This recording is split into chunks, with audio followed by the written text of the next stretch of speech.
Bizda shoir borlar, Shukrulloh Siroj va Shukrulloh Sirojning bir chiroyli she'ri bilan dasturimizni yakunlaymiz. Keling. Keling, ular she'rni o'tirib aytadilar. Juda yaxshi.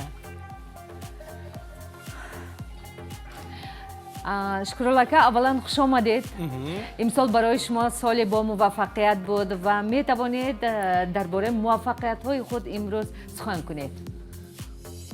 با عرض سلام و ارادت و احترام به یکایک تماشابینان ارجمند تلویزیون سرخاندریا و برنامه روز منور سعادتمندی روزگار را تمنا دارم و گفتن جایز است که با تشبث پرزیدنتمان با گویم اعتبار پرزیدنتمان محترم شوکت میرزیایف که به جوانان دارند امسال در آزمون استیپند دانشگاه پیروزی را به دست آوردم. این موفقیت نخستین من است و یک موفقیت دیگری من این که خب انا این کتاب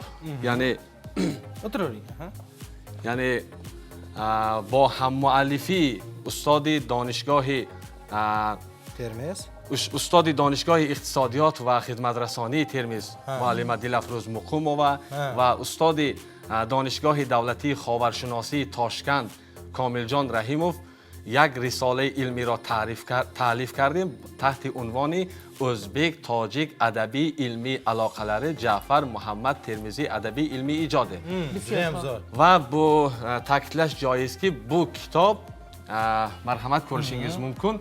Bu kitob o'zbek va tojik xalqlarining azaliy va abadiy do'stligini mustahkamlashda muhim o'rin tutadi. Zero bu kitobda ustozimiz Zullisonay shoir, faylasuf, tasavvufshunos va sharqshunos olim Ja'far Muhammad Termiziyning hayoti, ijodiyoti va Tojikiston hamda Eronga qilgan ijodiy ilmiy safarlari mufassal yoritilgan ilmiy uslubda albatta va bir narsani faxr iftixor bilan ta'kidlab o'tishni joiz deb bilaman.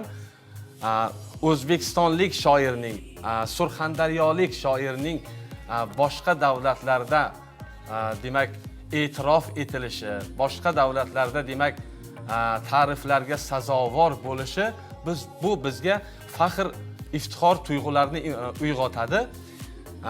Mana shu 2 yil davomida, ya'ni 2023-2024 yil davomida ustoz 3 marta Eronga va 2 marta Tojikistonga safar qildilar va ko'plab ijodiy kechalari o'sha davlatlarda o'tkazildi va 2 ta she'riy to'plamlari Eronda va yaqinda Tojikistonda bitta she'riy to'plamlari nashrdan chiqdi. Zo'r, Sirojiddin, keling, bir chiroyli she'r eshitsak sizdan. من میخواستم که ما درباره بسیار شعرهای استاد عزیزمان جعفر محمد ترمزی شعرها به زبان تاجیکی شنیدیم. میتوانید یگان شعر ازبکی شاعر را استاد را امروز خوانده دهید؟ البته برایم باعث افتخار است که از ایجادیات استاد یگان شعر قرائت کنم و یک شعر ازبکی را برایتان میخواهم تقدیم کنم. مرحمت. Sen menga vatan ne, o'rgatma zinhor. Vatan ne, men sendan ko'proq bilaman. Vatan bu men uchun ixtisoslikdir, demak bu fanni men ko'proq bilaman. Sen menga vatan ne, aytmay qo'ya qol. Bilaman, sen uchun u mukofot, medal. Onadan mukofot tama qilguncha bir siqim tuproqqa bo'lay mubaddal. Men kecha bu yerga kelgan emasman. 1000 yillik ajdodim vatandor edi. 1000 yillar oldin ham bobolarimni bag'riga olguvchi vatan bor edi. Sen menga vatan ne, o'rgatma janob. Borlig'im vatanga aylanib bo'lgan. Ko'zlarim vatanning timsollariga, yuragim kuyiga limmolim to'lgan. Ko'zimni o'yib ko'r, ko'zimda vatan. Qonimni to'kib ko'r, qonimda vatan. Yuzimni shilib ko'r, yuzimda vatan. Jonimni tutib ko'r, jonimda vatan. Vatanni ko'z bilan sevish gunohdir. jon bilan sevsam-da ko'nglim to'lmaydi. Bir narsa musallam, haqiqat. Hech kim vatanni sevmasdan shoir bo'lmaydi. Bisyor xo'p. Judayam chiroyli she'r. Bisyor xo'p. Juda. Mana sizga ham yoqdi. Farhod, o'ylaymanki, bizni tomosha qilib turgan muxlislarimizga ham bu she'r yoqdi. Qarangki, she'r muallifi vohadoshimiz Ja'far Muhammad Termiziy bo'ladilar. Albatta biz u kishi bilan faxrlanamiz. She'r so'rasa Singapurlik bir professor aytuvdilar-da, agarda sendan hikmatli so'z so'rashsa, o'zingning mahalliy shoiring, ijodkoring, faylasufing, olimingning gapini ayt. Agar sendan she'r so'rashsa, o'zingning vataning shoirining she'rini ayt. Sendan hikoya so'rashsa, o'zingning vataningning ijodkorining hikoyasini ayt. O'zga yurt davlatining hikoyasini aytib o'tirma. Vatanparvarliging o'shanda ham bilinib turadi degan edilar-da. Bugun mana shu gaplar qay darajada bir haroratli gaplar ekanligini hozir Shukrullo Sirojning o'zi aytib ham menga his qildirdilar-da. Marhamat. Vatanimiz, bizni go'zal O'zbekistonimiz so'lim tabiati borligi sababli va deylik go'zal ob-havosi borligi sababli, ayniqsa Surxon vohasi, demak, shoirlar diyori desak xato bo'lmaydi.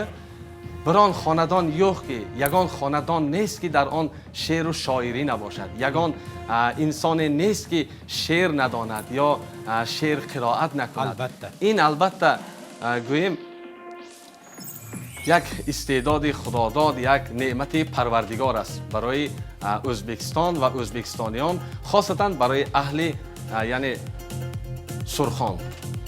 Bisyor xo'p. Bisyor.